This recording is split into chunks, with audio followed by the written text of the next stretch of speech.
Hi, this is Gidon. You're watching Living in Israel, Episode 3. I'm recording this at about 10:30 at night. It's been insanely hot and the temperature is manageable now. Previous episode I said I'll tell you a bit more about our first experiences in Israel. We landed on 24th of December 2019, early in the morning. And it was quite a roller coaster that day. We got off the plane and there was a gentleman waiting for us, Avram. He worked for Talfed at the time, and he helped us get all of the paperwork in Israel processed, and we became official Israelis. From there, they helped us get our luggage and organize the shuttle. But as we left the airport, a friend of ours was waiting with a big poster saying "Welcome to Israel" and some welcoming gifts. Our first Israeli donuts for Chanukah. I love donuts, and I must be honest, I've eaten a lot of donuts, but these were the best I've ever had. Probably because they were prepared for a mitzvah for Chanukah. From there we got in the shuttle and came to Beit Shemesh, and though we never visited Beit Shemesh on our pilot trip, the moment we drove in we realized that this is home. And it's an example, I think, of similar to what Hashem told Avram to listen to Sarah, because Elisheva found Beit Shemesh on the internet, and I wasn't sure, but I did listen to my wife because she knew in her heart that this is where we belong, and thank God I did. We very quickly realized that everything in Beit Shemesh in Israel is Hebrew. It's different when you come and visit on holiday, is because you can manage for the short time you're here with English, but when you're here to settle down and you have to open a bank account and register for property tax and get your ID at Mizrat Apnim, all of that is in Hebrew. But thank God there was people willing to help, and especially one lady from the municipality that kept on phoning the Mizrat Apnim to get us an appointment quicker than usual, because we needed to get our IDs, to get our children into school, and to register for everything we had to before I went back to South Africa. We knew I would have to go back to South Africa for business, but I was sadly stuck there for 2 months.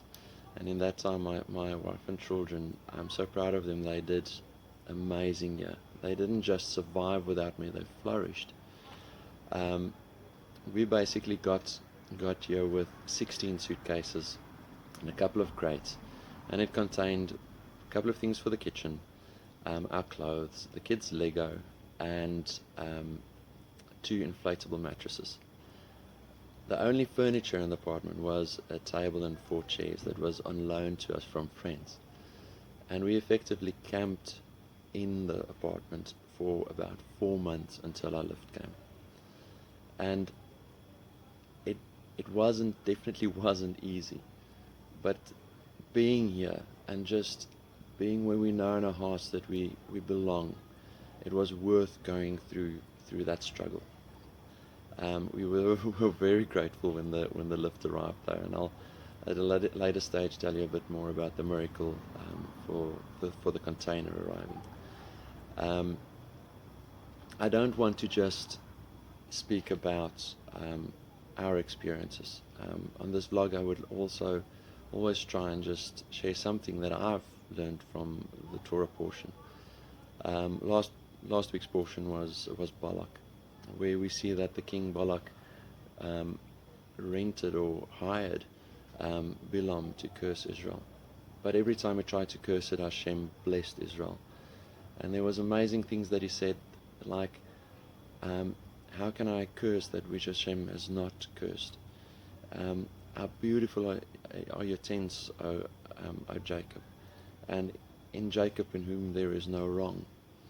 And nothing he tried worked. He just couldn't curse Israel. I think then he realized that it is impossible to remove Hashem from Israel. The only way he could succeed is by removing Israel from Hashem. And a couple of verses later, he succeeded in that.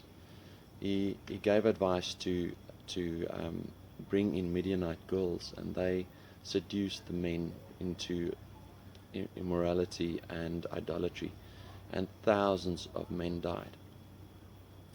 It made me think of something that happened when Reuben was small. He was in Gun, or pre-primary school, and he was running on a little path with friends, and a girl behind him called him, and he looked back, and in that moment he ran straight into a tree. I can remember I was on site when Elisheva sent me a photo, and his face was all scratched, and he even had pieces of trees still stuck in his face, and he still got some of that scars 7 years later.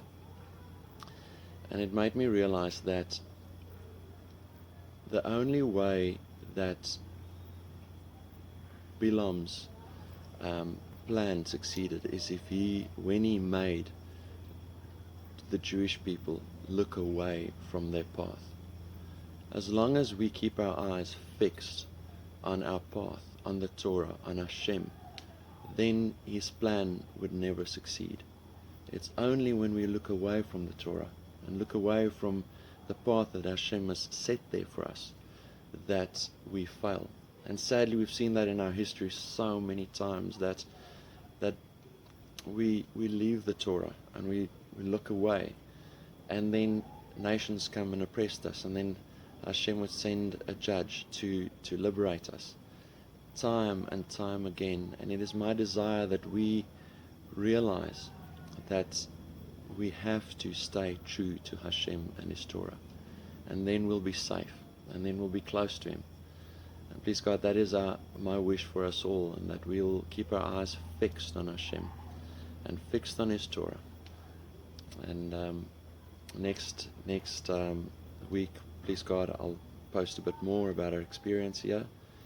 And if you like the vlog, please subscribe, and then I'll see you next week.